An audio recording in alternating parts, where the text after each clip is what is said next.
10 beaver pelts, prime and heavy, hit the worn pine counter with a soft, final thud. They were a winter's worth of work, of ice and solitude, and they represented the entirety of Silas's worldly wealth.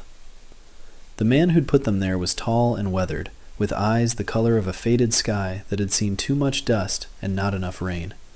He was known in Redemption Gulch, Nevada, not by his name, but by the Colt revolver that sat low and easy on his hip, a tool he used with quiet, unnerving efficiency. But it wasn't the gun he was offering. It was the furs. 10 pelts, he said, his voice a low rasp, unused to forming words in a place like this. For the night. The place was a laundry, the only one in town run with any care. It smelled of lye soap, hot water, and something clean and floral he couldn't name. It was a world away from the saloons and stables he usually inhabited, and the woman behind the counter was from a world away too. Her name was Leanne, though most folks in town just called her the Chinaman's widow. She stood amidst the steam and the neat stacks of folded linens, a small, still point in the busy heat of the July afternoon. She wore a simple dress of gray silk, high at the collar and fitted to her form, its austerity a stark contrast to the calico and gingham favored by the other women in town. Her hair was a knot of polished black stone at the nape of her neck, and her hands, though chapped from the harsh soap, moved with a delicate precision as she finished folding a man's shirt. She didn't startle at his crude offer. She didn't gasp or call for help. She simply finished her fold, placed the shirt on a stack, and then lifted her gaze to meet his. Her eyes were dark and deep, and for a moment Silas felt like he was the one being appraised, not the other way around. The town held its breath outside the open door. He could feel their stares, hungry for the explosion they all expected from a man like him. They knew his reputation. They expected him to take what he wanted. But he hadn't. He had offered to pay, and the price was everything he had. Leanne looked from his face to the pile of rich, dark fur. She could have sold them for enough money to buy passage back to whatever home she'd left behind, or to secure her little business for a year. Instead, she slid one pelt from the stack, testing its weight and softness with her fingertips. "This is a fine pelt," she said, her voice soft but clear, without a tremor. "Too fine for what you ask." Silas's jaw tightened. He'd expected rejection, even outrage, but not this calm dismissal.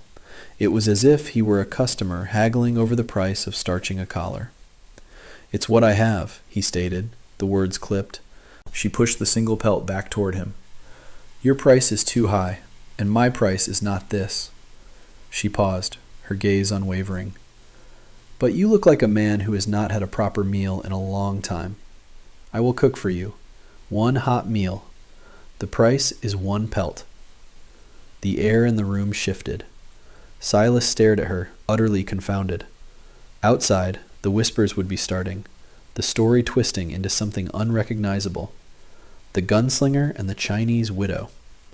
He had come in looking for a moment's oblivion, a brief respite from the crushing loneliness that was his constant companion. He had tried to buy it the only way he knew how, with the spoils of a hard and violent life. And she had offered him supper. He looked past her, at the small, clean room behind the laundry, where a simple table was set for one. He thought of the cold jerky and stale biscuits that awaited him at his camp outside of town. He thought of the silence, broken only by the coyotes. "All right," he heard himself say, the words sounding foreign in his own ears. He pushed the single pelt she had indicated across the counter. "A meal." She nodded once, a gesture of finality, and turned away to a small stove in the corner, leaving Silas standing there with 9 beaver pelts and a profound sense of dislocation. He did not yet know that the simple transaction was the beginning of a debt he could never repay, and a salvation he had never thought to seek. The meal was not elaborate. It was a bowl of rice, steamed vegetables, and thin slices of cooked pork in a savory sauce that tasted of ginger and something else he couldn't identify. But it was hot, and it was real food, served on a clean plate at a scrubbed wooden table. Silas ate with the slow, deliberate movements of a man unaccustomed to such civility. Leanne sat opposite him, not eating, but mending a shirt, her needle flashing in the lamplight as dusk began to settle over the gulch. The silence between them was thick, but not uncomfortable. It was a shared quiet, a relief from the noisy expectations of the world outside. He had finished his meal and was staring into the empty bowl when the sound of heavy boots on the boardwalk broke the peace. 3 men darkened the doorway of the laundry. Silas knew their type instantly.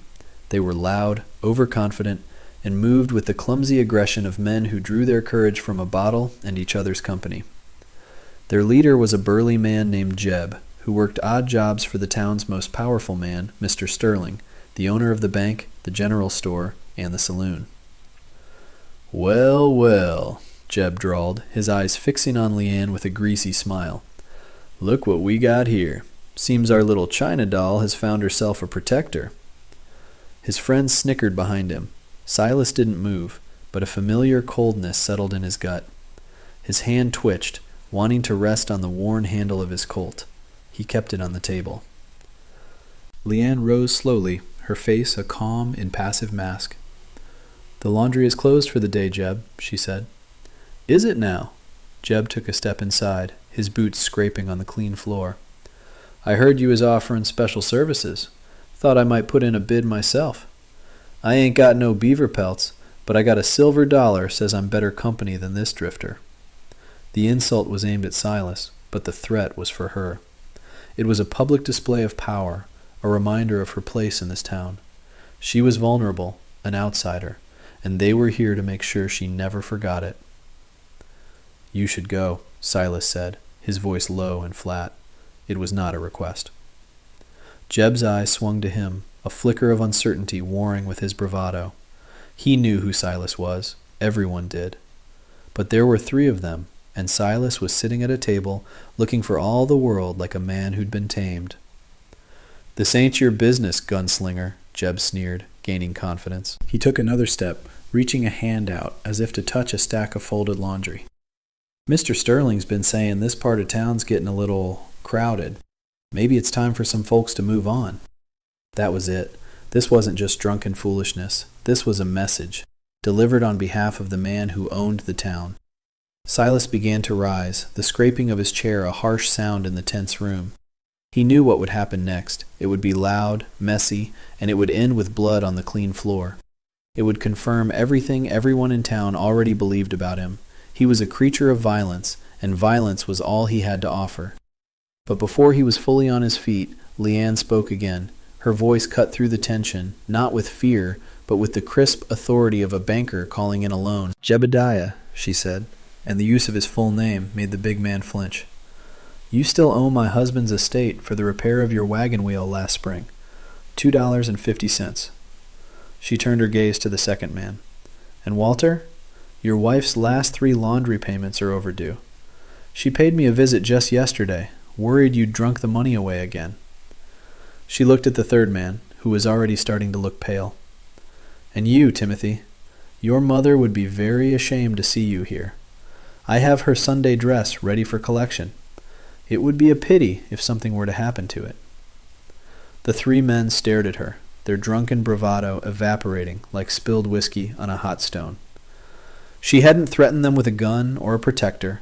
She had wielded their own lives against them, their debts, their wives, their mothers. She had exposed them, not as fearsome thugs, but as small men with small, messy lives, all of which she knew in intimate detail. The power in the room had shifted completely. Jeb's face was a mottled red. He opened his mouth, then closed it again, unable to find a response. Defeated, he turned and stomped out of the laundry, his friends scrambling after him like chastened dogs. Silas slowly sank back into his chair. He looked at Leanne, who was already calmly returning to her mending, her hands as steady as they had been before. He had been ready to solve the problem with death. She had solved it with memory. A moment later, a different figure appeared in the doorway. This was Mr. Sterling, a man whose expensive suit and polished boots looked out of place in the dusty street. He was smiling, a thin, predatory expression that didn't reach his cold eyes. "An impressive display, madam," Sterling said, his voice smooth as oiled leather. He nodded at Silas. "And remarkable restraint from you, sir. I do appreciate a man who knows when not to cause a fuss." He stepped inside, his presence sucking the warmth from the room. "I merely came to remind you, Mrs. Chen," he said, his eyes on Leanne, "that the lease on this property is due for renewal at the end of the month. I trust you'll have the payment in order. It would be a shame to have to repurpose such a valuable piece of land." He gave them both another thin smile, then turned and walked away, leaving a chill in the summer air. The immediate danger had passed, but Silas knew they had just seen the real threat. Jeb and his friends were just the teeth. Sterling was the jaw. He looked at Leanne, but she was just a woman with a needle and thread. He did not yet know that the paper Sterling held over her was a lie, built on a debt that was never owed. Later that night, long after the town had settled into a nervous quiet, Silas returned to the laundry. The 9 remaining pelts were slung over his shoulder. He hadn't planned to come back, but the thought of his lonely campfire was less appealing than ever. He found Leanne sweeping the floor, her movements methodical, erasing any trace of the earlier confrontation. "They'll be back," Silas said from the doorway. Leanne didn't look up from her work. "I know." "Sterling wants this place."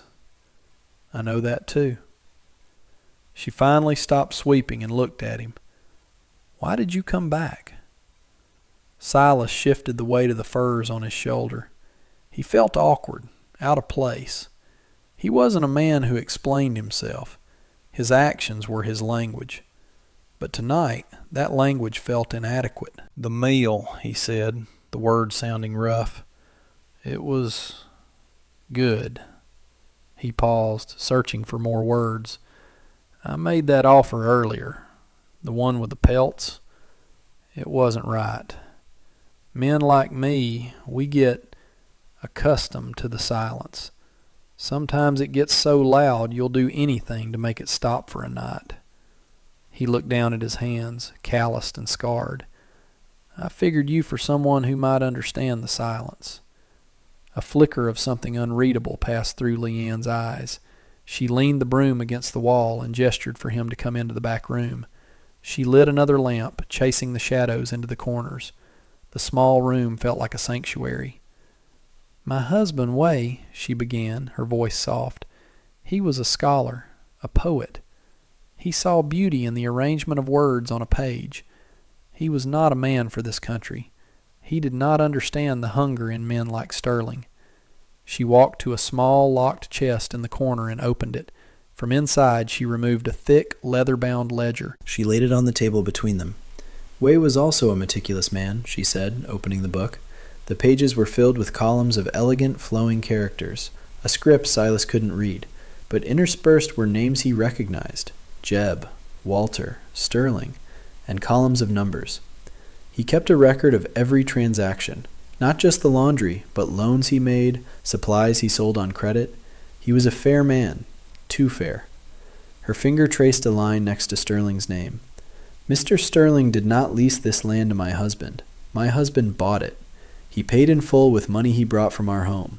But the deed was filed by Mr. Sterling, who was the territorial agent at the time. Way trusted him." She turned a page. "Sterling borrowed money from my husband for a mining venture that went sour. It is all here, the dates, the amounts. The debt is his, not mine."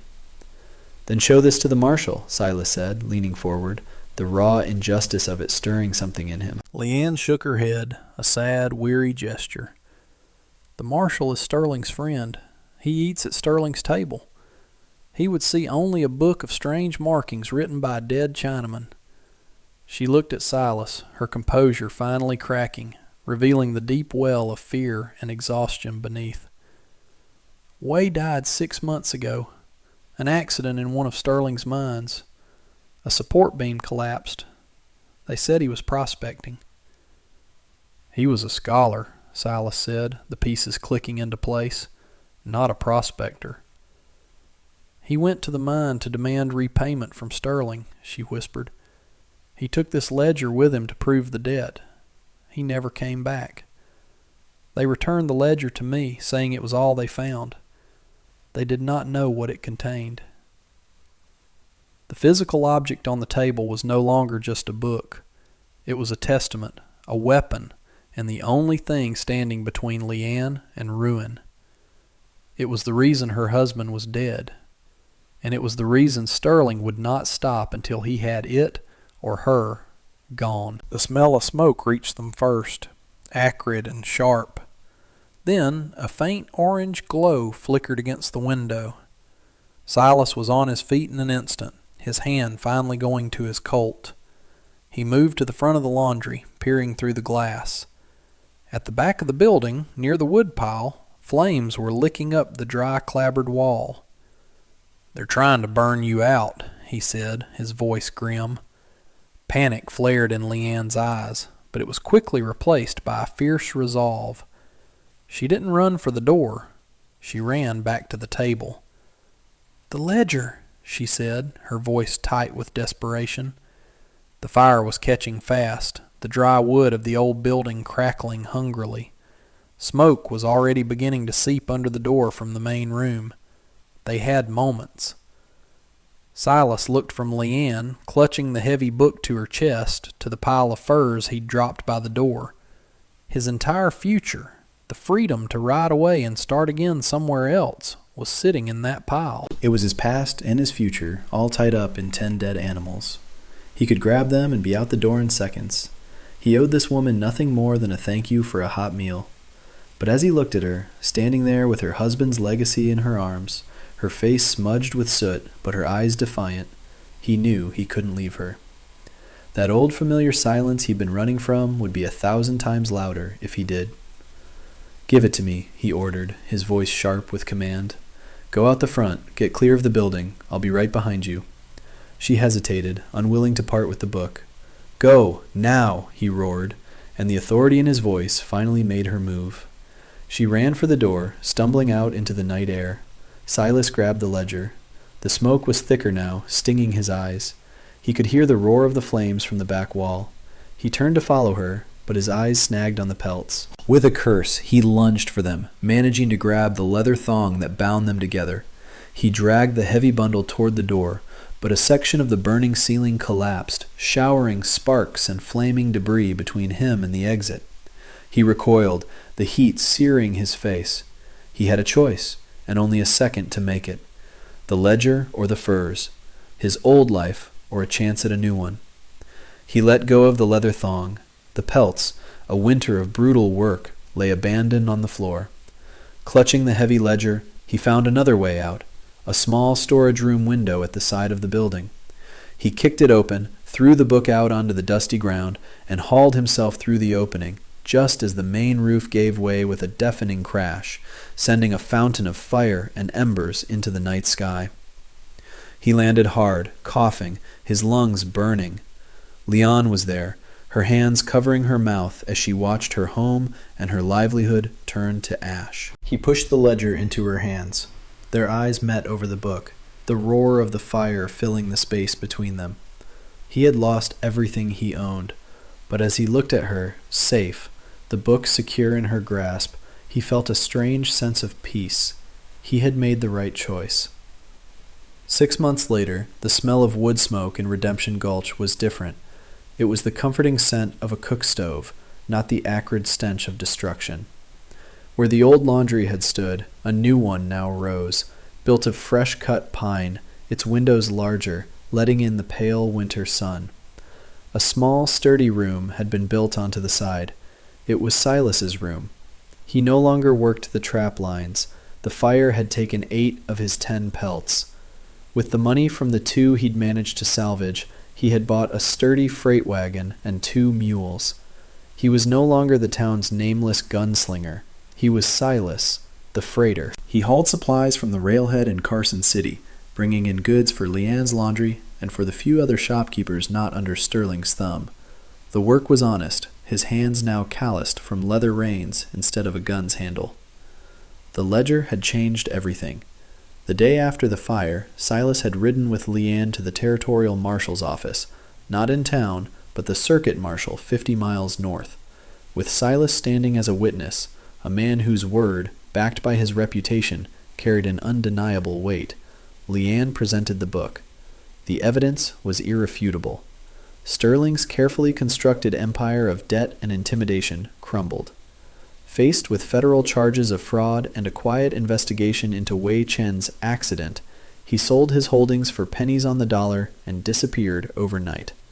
The town, free from his shadow, began to breathe again. And in that new air, they saw Leanne not as a helpless outsider, but as the woman who had quietly stood her ground and won. Today, the laundry was closed.